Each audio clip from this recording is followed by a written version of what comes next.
Salut tout le monde, j'espère que vous allez bien. Alors, j'ai le grand plaisir de vous présenter la deuxième vidéo de mon entrevue avec William, qui était touché par le TOC de la peur d'être homosexuel, donc le TOC de la peur de ne pas avoir la bonne orientation sexuelle de manière plus générale, et surtout la manière dont il a traité son TOC.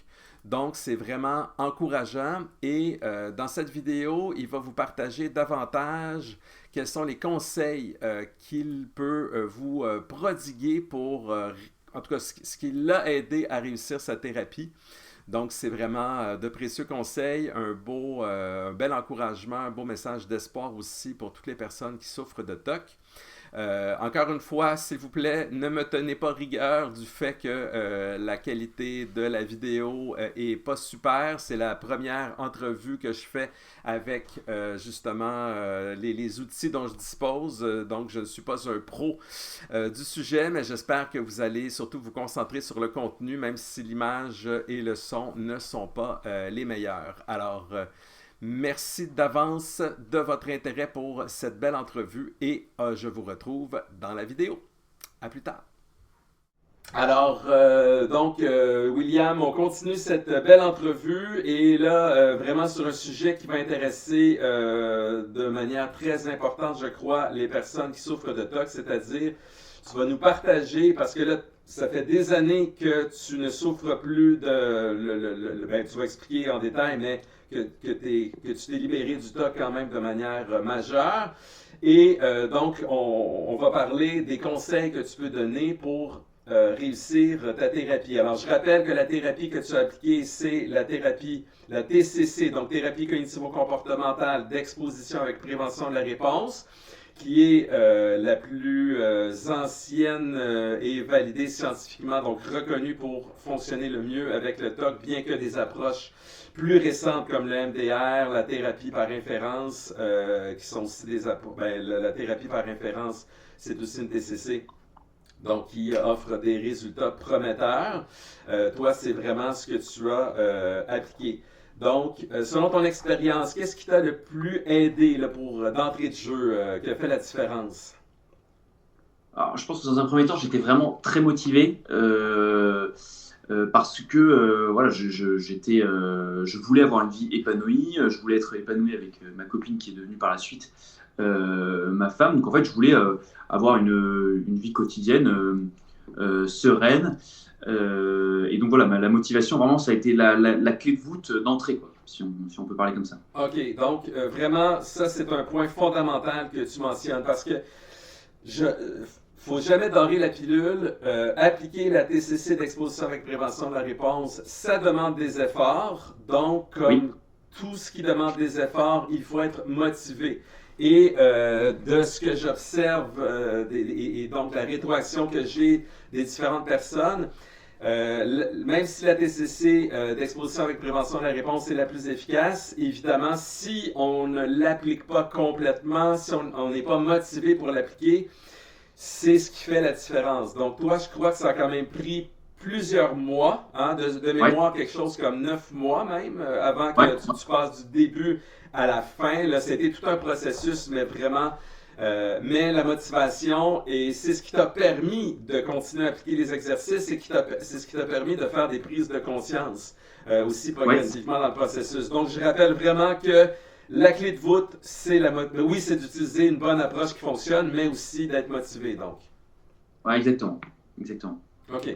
Donc, est-ce que d'autres éléments qui t'ont aidé à progresser ou des éléments que tu as mis en place, disons peut-être, ou des stratégies qui t'ont aidé à avancer à travers les exercices?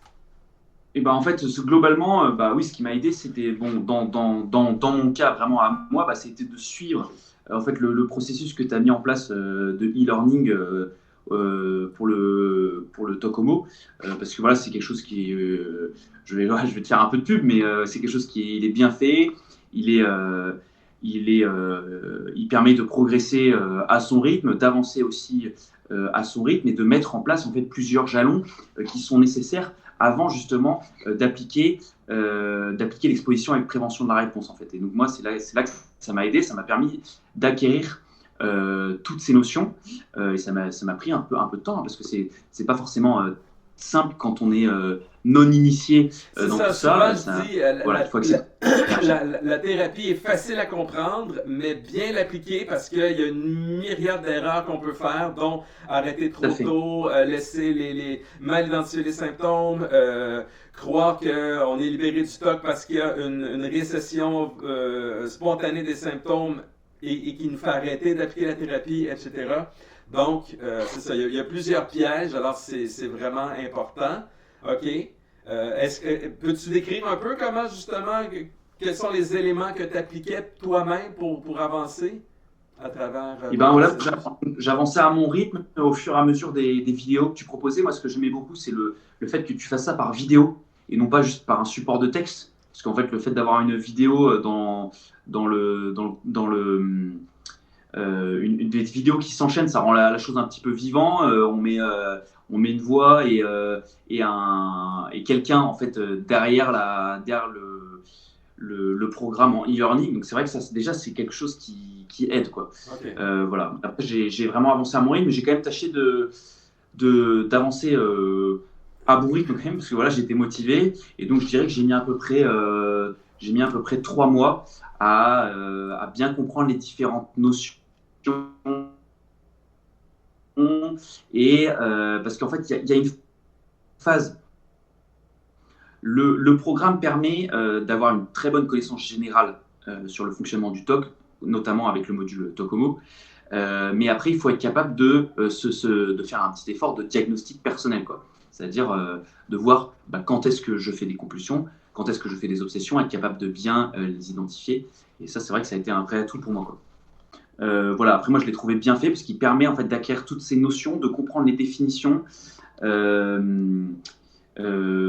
qui sont vraiment nécessaires. En fait, c'est tout un carcan à acquérir, un carcan de définition à acquérir pour bien comprendre comment fonctionne le TOC, la dimension obsession, la dimension compulsion, être capable de bien les identifier pour ensuite mettre en place cette exposition avec prévention de la réponse, quoi.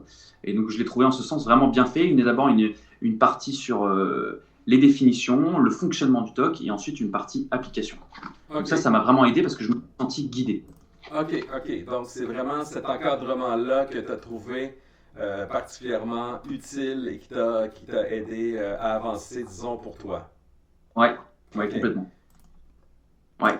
Alors, est-ce que aussi, donc là, bon, là, tu as mentionné un élément qui a été plus facile pour toi, mais est-ce qu'il y a eu des éléments qui ont été plus difficiles pour toi aussi, qui te viennent en tête? Bah, bien sûr, il y a eu aussi des éléments difficiles. C'est que bon, voilà, la partie, j'ai tâché de travailler pour comprendre un peu comment fonctionnait le TOC.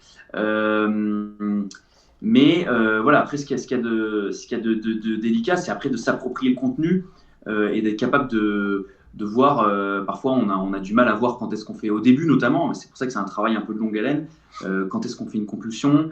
Donc, tout ça, voilà, c'est des mécanismes. Au début, c'est normal d'avoir des difficultés à identifier ces compulsions. Voilà, c'est un travail quand même qui est progressif. Euh, et, et, et voilà. Et au début, j'ai eu du mal à comprendre un petit peu le sens de exposition avec prévention de la réponse. Voilà, j'ai eu des prises de conscience, comme tu l'évoquais précédemment, avec le temps, qui m'ont permis par la suite de m'exposer correctement et d'avoir des effets très positifs par la suite. OK. Donc, c'est vraiment, c'est ça. Donc, on revient à la question de l'apprentissage, de l'importance d'apprendre comment tout ça, c'est ça, comment le TOC fonctionne. Vous l'aurez remarqué, chers auditeurs, il y a eu un petit changement de caméra et donc on a eu quelques problèmes techniques. Et là, tout à l'heure, l'image était mauvaise, mais le son était meilleur. Là, le son est moins bon, mais l'image est meilleure parce qu'on voyait William flou. Alors, s'il vous plaît, faites preuve de compréhension parce que moi, c'est la première fois que j'enregistre une entrevue. Peut-être que j'ai pas le bon équipement. Là, j'ai fait ça de manière avec les moyens du bord. Donc, c'est la raison pour laquelle ça cafouille un peu. Donc, s'il vous plaît, soyez compréhensifs. Alors, si on revient à nos moutons, on en était à dire, c'est ça, on était à expliquer comment fonctionnait, comment tu avais un peu appliqué la thérapie. Donc, est-ce que tu aurais un exemple sur la manière aussi dont tu l'appliquais? Donc, peut-être de ton échelle d'exposition, même si chaque échelle est différente, donc pour chaque personne, et que c'est important d'apprendre le fonctionnement, mais d'adapter son échelle d'exposition à ses propres symptômes, hein, c'est ça la clé. Peux-tu donner un exemple peut-être de ce que tu as fait de ton côté? Tout ce qui est en amont de l'exposition, on le comprend assez facilement, et ça c'est vraiment bien quand on ne connaît pas grand-chose. Si je prends par exemple l'exemple de l'échelle d'exposition, donc qui consiste à venir s'exposer progressivement à nos différentes obsessions, c'est vrai que pour moi, ça m'a paru limpide. Enfin, à titre personnel, moi, ce que j'ai fait dans ce cadre-là, c'est que d'abord, j'ai mis des pensées, plutôt la fameuse petite voix qu'on évoquait ultérieurement, qui était, eh bien, si j'étais amoureux de lui, si j'avais du désir sexuel pour lui. Donc ça prenait forme de questions auxquelles je devais tout faire, auxquelles je ne devais pas répondre, je devais prévenir la réponse. Et puis par la suite, ça prenait plus la forme d'images, de scènes qui forcément étaient plus difficiles pour moi. C'était forcément plus difficile pour moi, enfin en tout cas pour moi, c'était plus difficile de m'exposer à des scènes homosexuelles plutôt que qui étaient bien dans ma tête, hein, je précise, hein, c'était bien dans ma tête. Évidemment, exact. C'est ça, c'est très important de rappeler que l'exposition se fait aux obsessions et non pas dans la réalité. Donc, on ne va pas avoir des expériences homosexuelles si on a peur d'être homosexuel, des vraies expériences. C'est vraiment toi, tu avais peur que c'était d'être amoureux de ton ami et donc il a fallu que tu t'es exposé aux obsessions qui était relative à ton toc à toi, finalement. Voilà, tout à fait. Voilà, il faut le préciser. Et puis, la petite voix, tout à l'heure, tu disais de ne pas répondre à la petite voix. Donc, on rappelle que la petite voix, c'est comme la petite voix anxieuse, donc des obsessions, et le fait de ne pas y répondre. Donc, quand tu y répondais, c'était pour te rassurer. Alors là, en n'y répondant pas, bien évidemment, tu ressens l'anxiété liée à cette petite voix-là, et c'est une manière de s'exposer aussi, là. Voilà, tout à fait, tout à fait. Et c'est vrai que ça, c'est des choses qui ont été pour moi, pour construire un petit peu construire mon échelle d'exposition, comprendre les données, les définitions de base, ça a été quelque chose qui, pour moi, s'est avéré plutôt simple. Voilà. Mais rappelons que tu as fourni des efforts, parce que ça t'a demandé quand même des efforts, de l'assiduité. Ce sont de réels apprentissages qui ne se font pas en criant ciseaux, comme on dit. Voilà, exactement. De l'investissement personnel, de la pugnacité, c'est vraiment nécessaire pour s'en sortir. Ouais, ok. Est-ce que, donc, si on continue dans la même veine, est-ce qu'il y a un moment clé, un déclic, une prise de conscience, quelque chose à un certain moment qui a fait la différence pour toi? Oui, alors en fait, donc, comme je te le disais précédemment, j'ai eu du mal, donc j'ai pas eu de mal à acquérir toutes les notions, les notions pour comprendre le TOC. En revanche, j'ai eu du mal à m'exposer correctement et à comprendre le sens profond de l'exposition avec prévention de la réponse. Parce qu'en fait, au début, je faisais de l'exposition, mais je ne faisais pas de prévention de la réponse et je ne m'en rendais pas forcément compte. Je voulais vraiment, j'étais de bonne foi, mais par exemple, je me servais de tout le contenu que j'avais appris préalablement, en fait, et concrètement, par exemple, tu dis, par exemple, je vais prendre deux exemples concrets. Tu dis que ça découle du fonctionnement normal du cerveau, que tout le monde a ce genre de pensée. Et ben moi, je m'exposais avec ce que je disais précédemment dans mon échec d'exposition. Par exemple, j'avais une image, une photographie de cet ami, et les pensées arrivaient. Et je me disais, bah non, mais voilà, Nicolas dit que c'est dans son programme que c'est quelque chose de normal. Et voilà. Et donc, et là, je me rendais compte en fait que j'étais en train d'utiliser tout ce que j'avais appris, pour te rassurer. mais qu'en fait, je répondais. C'est ça, c'était pour te rassurer. Donc, dans le fond, comme je le dis, mais je le rappelle quand même, je le dis dans plusieurs vidéos, les pensées intrusives sont inhérentes au fonctionnement du cerveau humain. Tout être humain a des pensées intrusives chaque jour. Les études en psychologie sont très claires. Et une portion de ces pensées intrusives-là peut porter sur des sujets violents, meurtriers, suicidaires, immoraux, mais aussi sexuels, pédophiles, etc. Ça peut vraiment, donc une petite portion. Et ce sont souvent ces pensées-là. Moi, j'en ai eu, sauf Repas de Toc, j'en ai eu sur plein de sujets, immoral, suicidaire, j'en ai eu homosexuel, j'en ai eu meurtrière, comme j'ai dit dans une autre vidéo, mais je les ai pas eu beaucoup, je les ai pas combattus. Donc, c'est plus cet élément-là qu'on rappelle là, aux gens que c'est normal, on n'a pas ce genre de pensée-là nécessairement tous les jours, évidemment, mais c'est quand on se met à les combattre qu'on renforce les réseaux de neurones qui sont associés à ces pensées-là, quand on tombe dans le piège du TOC, et là, ça porte les pensées à revenir et revenir de plus en plus. Donc, ça, c'était ton premier exemple. Oui, alors par exemple, le second exemple que je faisais, je me souviens que dans ton programme, tu avais fait un module sur, tu avais fait une vidéo sur, on va dire, le TOC crée une hypersensibilité au niveau de la zone pelvienne. Et donc moi, quand ça m'arrivait d'avoir ce genre de petite décharge au niveau de la zone pelvienne, eh ben, je me rappelais, voilà, Nicolas a fait une vidéo là-dessus, voilà. Et en fait, là, je voyais, et là, en fait, j'ai mis du temps à comprendre parce que j'étais de bonne foi. C'est-à-dire que je me dis, mais en fait, non, mais j'utilise le contenu, j'ai bien appris ma leçon, donc je ne comprends pas pourquoi ça ne marche pas. Et en fait, là, j'ai une prise de conscience, et cette prise de conscience, c'est que l'acceptation, elle doit être authentique et systématique. Alors, authentique, ça veut dire quoi? Ça veut dire qu'il faut en fait vraiment croire au contenu de ses pensées, croire que potentiellement c'est vrai, et systématique pour tout et pour toutes les pensées. Eh bien, enfin, vraiment, il faut l'appliquer à toutes les pensées et ne pas faire du tri. Voilà. Si on applique ça, en fait, là, l'exposition avec prévention de la réponse marche réellement. OK. Ça, c'est un point vraiment important, c'est que là, ce que tu dis, alors, je résume un peu le processus. Quand on souffre de TOC, on a des obsessions, le cerveau, il y est hypersensible, il y réagit fortement. Et c'est ce qui porte à tomber dans le piège du TOC, c'est-à-dire ce qui porte à réagir aux obsessions par des compulsions, et c'est ce qui renforce les obsessions et la souffrance.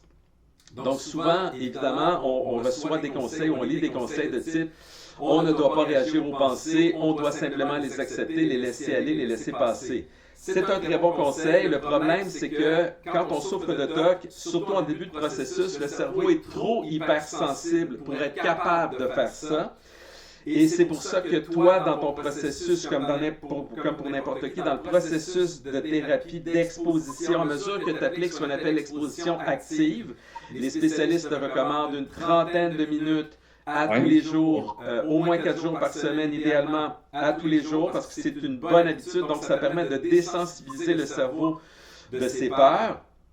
Donc, à mesure que tu appliques ça, ben là, le niveau moyen d'hypersensibilité du cerveau diminue, et c'est là que ça devient plus facile d'accepter les pensées. Donc, ça ne peut pas se faire en claquant des doigts. Et toi, tu as eu cette prise de conscience-là en parallèle à l'application de l'exposition active, et j'imagine qu'il y a un point de bascule à un certain moment où tu es arrivé à un niveau où ton cerveau peut-être était moins sensible et a permis de dire « Ok, finalement, je comprends que tant que je réagis aux pensées, tant que j'accepte pas que ce que je crains puisse être vrai, parce que c'est ça le problème du TOC, c'est pas le fait de ce qu'on craint qui puisse être vrai, c'est le fait que le cerveau n'accepte pas en aucune possibilité. Il cherche une certitude absolue que ça ne se produira pas, ou que ça ne s'est pas produit si c'est la peur d'avoir fait. Et c'est cette quête-là qui porte à compulser. Et donc, quand et c'est ça qui est rigide finalement. Alors, quand on fluidifie la pensée, si on veut, donc cette prise de conscience-là, ce point de bascule-là, c'est quand tu prends conscience que que finalement, oui, moi, j'ai pas de certificat officiel, ni toi, ni personne, de notre orientation sexuelle, hein? Sauf que cette incertitude-là, on va l'avoir toute notre vie. Tout ce qu'on sait, c'est nos préférences et ce qu'on aime vraiment. Le TOC peut te faire douter, mais tu n'auras jamais un certificat officiel qui dit que tu es à 100% hétérosexuel ou quoi que ce soit. Donc, c'est simplement l'incertitude qu'on doit tolérer. Donc, toi, ça a été ce point de bascule-là, c'est quand tu as vraiment compris, ben d'accord, je dois accepter l'incertitude que peut-être, oui, je pourrais être homosexuel, même si je sais que je suis amoureux de ma copine, à l'époque, vous n'étiez pas mariés, et que c'est ça, ce sont des doutes, mais en l'acceptant, ben là, c'est là que ça devient authentique, c'est-à-dire tu y crois vraiment, parce que tant que tu le dis d'une manière cosmétique ou rhétorique, ah oui, je veux bien, ce n'est pas grave si je suis homosexuel, ben là, si tu y crois pas vraiment, le cerveau va continuer à se battre, il va continuer à chercher la certitude absolue, il va continuer à compulser. Donc, c'est pour ça qu'à travers le processus de désensibilisation de l'exposition, ça finit par devenir plus facile, mais il faut se rendre jusque-là idéalement. C'est là qu'on brise complètement, on enlève toute la force que le TOC a pour faire souffrir.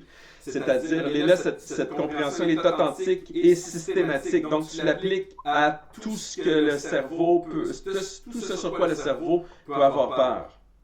Ah, exactement. Et c'est vrai que, ben, voilà, là, Nicolas, je me permets de le préciser, mais ça demande, honnêtement, ça demande un peu de courage. Hein. Moi, au début, j'ai eu un peu peur, mais en fait, si vous acceptez que vous jouez le jeu et ben, en fait, vous allez couper le sifflet au TOC. Parce que si vous y croyez réellement, bah, en fait, ça s'arrête, quoi, en fait. Hein. Il y aura plus de. En fait, vous acceptez son contenu.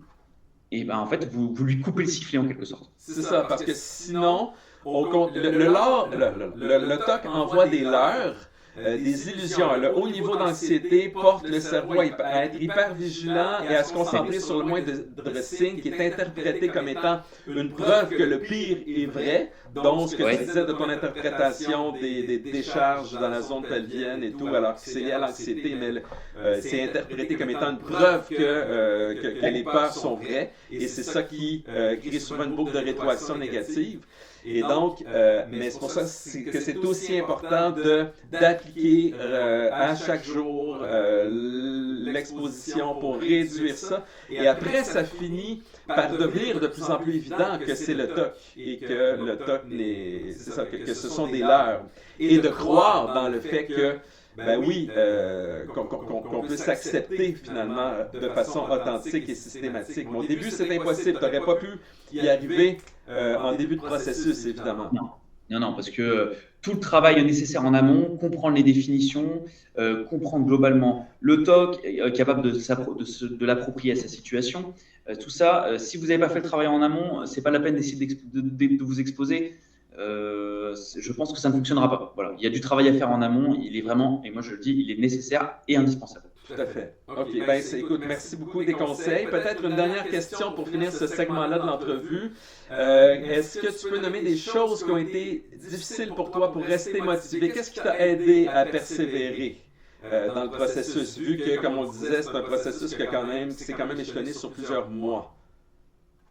Oui, alors ce qui a été plus difficile pour moi, c'est de passer un peu à la théorie et à la pratique, c'est-à-dire de prendre les éléments que j'avais appris théoriquement et puis de les mettre en pratique sur mon TOC à moi.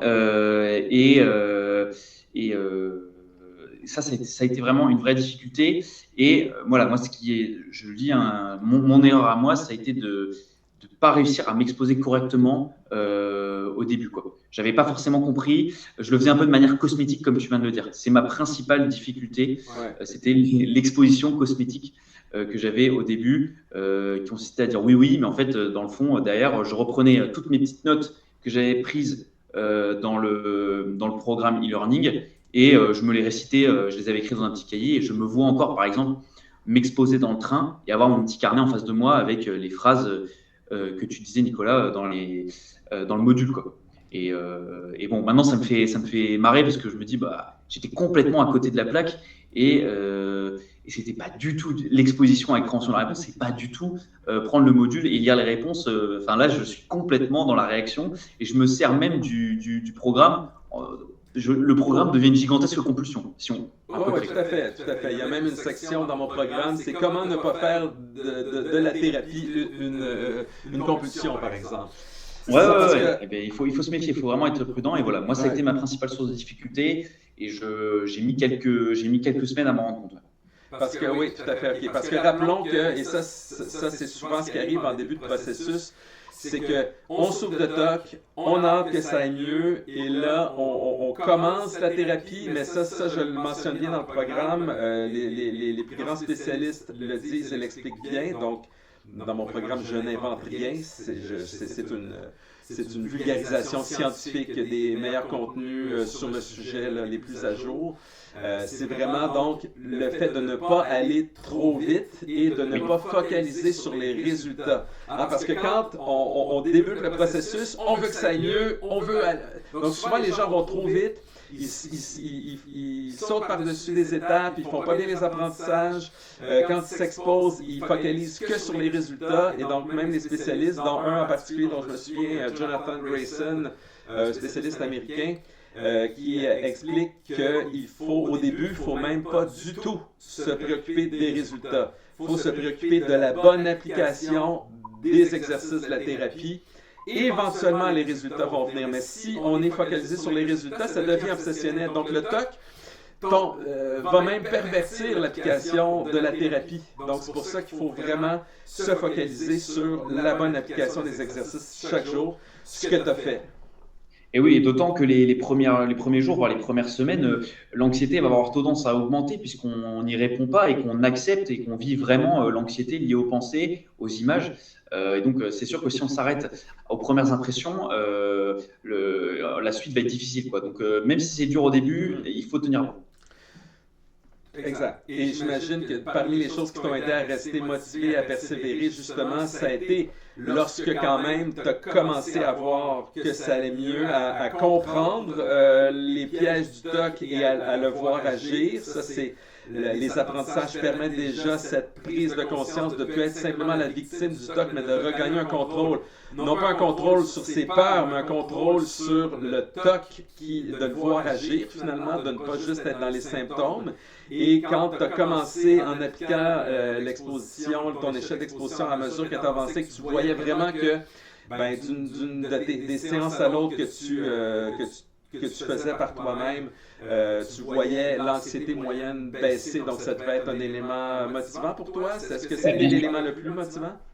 Bien sûr, et puis moi, enfin, je dis que ça a pris du temps que je vois les résultats, mais je dirais que au bout de 3 semaines, 1 mois, je commençais à vraiment avoir des bons résultats, quoi. C'est-à-dire que j'en ai vu vraiment les bénéfices dans ma vie de tous les jours, et j'ai vu que en fait, en acceptant vraiment véritablement le contenu, ça marchait, quoi. Et j'ai pas mis, vous attendez pas non plus à mettre 6 mois, quoi. C'est l'histoire de quelques semaines, et ça m'a encouragé à continuer. Les premiers résultats, disons, après 1 mois ou 2, de façon plus très visible, même si ça t'a pris près de 9 mois dans ton processus à dire, OK, là, je ne souffre plus du TOC, même si, comme on le verra dans une prochaine vidéo, comment ça fonctionne et comment sont les rechutes et tout, mais c'est quand même, c'est ça, OK. Voilà, donc non, j'ai eu des résultats quand même, parce que aussi j'avais bien travaillé en amont, donc j'ai eu ce petit déclic, et tout le travail que j'avais fait en amont m'a permis de m'exposer correctement, quoi. C'était un réglage très très important, mais un petit réglage à faire. Ok, parfait. Bon, peut-être en terminant ce segment-là, c'est ça, tout à l'heure, tu as parlé un peu du processus. Toi, le processus, tu l'as fait avec mon programme, et donc, c'est ça, la navigation te paraissait claire, c'est ça, tu disais que les explications. Donc, est-ce qu'il y a des choses que tu as trouvées difficiles à travers mon programme aussi, parce qu'il y a quand même beaucoup de contenu, c'est quand même assez touffu, donc faut bien être motivé finalement pour avancer. Ou est-ce qu'il y a d'autres choses qui te passent par la tête? Alors oui, en fait, le programme est très dense parce qu'il faut quand même acquérir un certain nombre de notions, il faut comprendre pas mal de choses, mais parfois en fait, étant donné qu'on a accès à tout le contenu, parfois ça m'arrivait de faire un retour sur une autre vidéo parce que je m'apercevais que j'avais pas forcément très bien compris une première fois cette vidéo-là, ça m'est arrivé à plusieurs reprises, mais c'est pas paralysant, quoi. Honnêtement, c'est pas paralysant. Voilà, vous allez faire quelques allers-retours dans votre processus d'apprentissage. Vous allez vous rendre compte que certaines notions, vous pensez les avoir comprises, en fait, pas vraiment, mais c'est pas très grave et c'est tout à fait normal parce que c'est pas quelque chose qui est évident quand on est un novice dans le domaine. C'est ça, mais c'était suffisamment bien vulgarisé dans la mesure où Ce qui était difficile, c'est la quantité d'informations, la nouveauté de l'information, mais, et comme on disait tout à l'heure, si on ne va pas trop vite, et comme tu viens de le décrire, on n'hésite pas à revenir en arrière. Comme je le mentionne souvent, il faut prendre son temps, il ne faut pas hésiter à relire les explications et à réécouter les vidéos s'il y a des éléments qui ne sont pas compris pour ne pas aller trop vite et justement focaliser sur la bonne application par la suite et non pas que sur les résultats. Les résultats, ils vont finir par arriver de toute manière. Il faut avoir confiance. OK, ben merci beaucoup pour ce petit bout. Alors, on va terminer ce bout de l'entrevue et on vous retrouve dans la prochaine vidéo. Ciao. J'espère que mon entrevue avec William vous aura plu, vous aura été surtout très utile.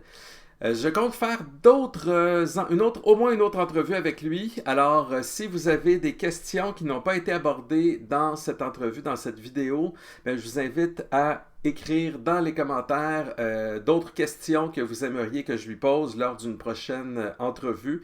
Et on pourrait faire une sorte d'entrevue finalement avec vous qui répondrait à vos questions. Donc, les commentaires sont là pour vous. Si vous avez d'autres questions sur le TOC, le fonctionnement de la thérapie, etc., n'hésitez pas à commenter. C'est là pour vous. Et évidemment, si vous pouvez, s'il vous plaît, m'aider, nous aider à aider en aidant ma vidéo à être plus visible à partir de la chaîne sur YouTube en mettant un petit pouce en l'air, en faisant j'aime. Et évidemment, toutes les références dont nous parlons se trouvent sur mon site internet nicolassarrazin.com, incluant évidemment le programme web vidéo que William a utilisé et dont il parle dans cette entrevue. Donc, n'hésitez pas à visiter mon site. Vous trouverez toutes les ressources, notamment de très nombreux articles, en plus de toutes les vidéos de ma chaîne qui visent à vous aider sur le TOC. Alors, je vous dis à très bientôt. Bye!